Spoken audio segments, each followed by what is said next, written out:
So, actually, lahat na nagsasabi dito sa umpukan namin, ako na lang ang umani ng ganun kadami. Ako'y satisfied, kaya nga sabi ko, kukuha uli ako ng adabos. Para i-apply nyo po dun sa lahat na. I-apply ko na sa buong palayan ko para Ayun. Pero sa nung mga nakaraan, ma'am, o sa tagal na rin po ninyo nagsasaka, yung pinakamalakas na experience nyo po na inani dito? Dito sa 75 square meter talaga dyan, ang ani ko lang talaga, 45, kataasan 45 lang. So ngayon, nung in-applyan ng adabos,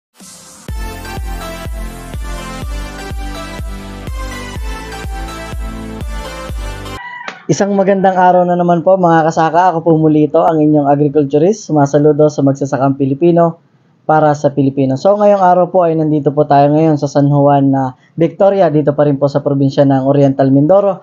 At kasama po natin si Madam. Madam, magpakilala po kayo. Ako si Margie Tejeda, taga San Juan.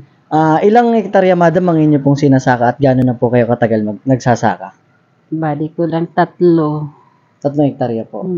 Matagal na po, ma'am, kayo nagsasaka? Matagal na. Actually, ang dating nagsaka dito yung asawa ko. Kaso ayaw na niya at hindi na daw niya kaya. Kaya pinasaka ko, upa lahat. Upa lahat talaga yan. Opo, mula sa land preparation. Oo, upa lahat talaga lahat.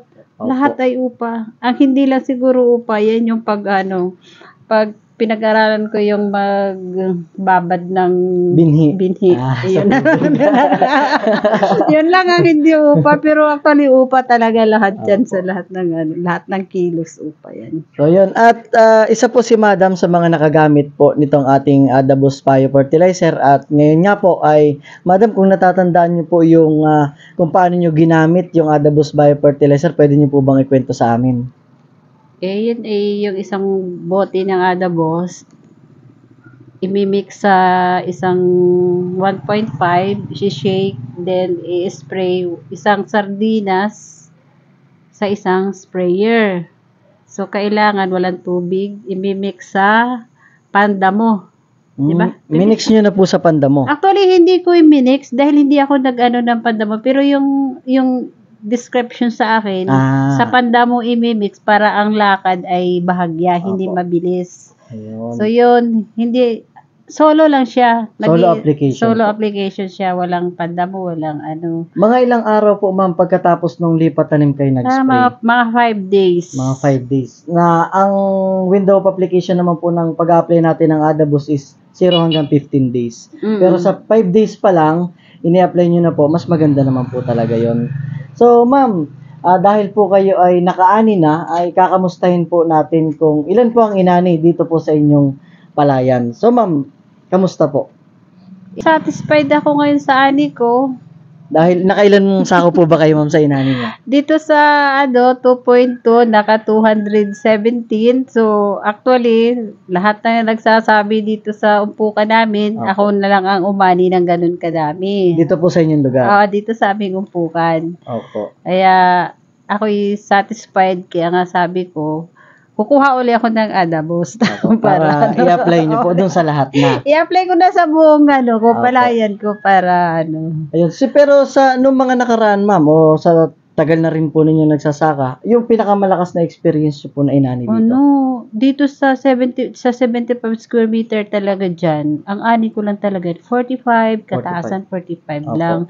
So ngayon, nung in-applyan ng adabos, sabi ko sa kanya, ibukod i-separate mo yung sarili ko kasi actually yung sa baba, sa bayaw ko yun. So sabi ko, ibukod mo yun.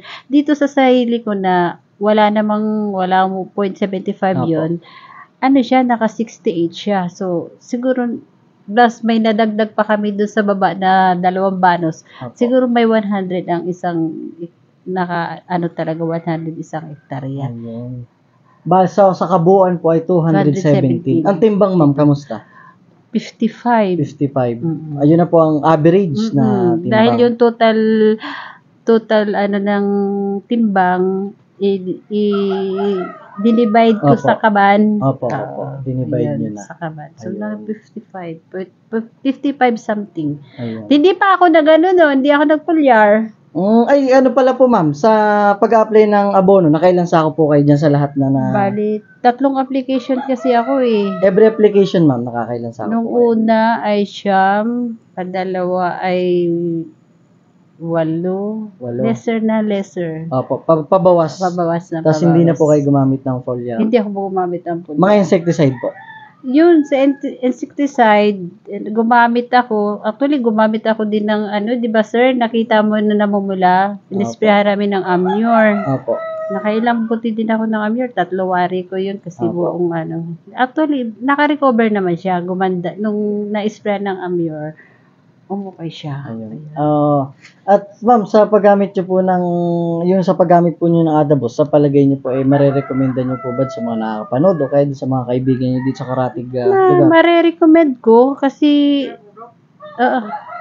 dati, nung hindi ako gumamit niyan dito sa Opo. napakaliit ng ani ko. So ngayon na na-sprayhan ko, doon ko nakita na nag-improve yung aking ani. Yun, siguro, maire-recommend ko, try din nila, subukan nila, para magaya din nila ako. Dahil susubukan ko talaga ulit yan. Wow, ulit ako talaga. So, yun po, maraming salamat po ulit kay Madam sa pagpapaunlak ng interview at sana po ay maging katulungan ito dun sa mga nakakapanood. So, yun po, maraming salamat po kay Madam. Okay.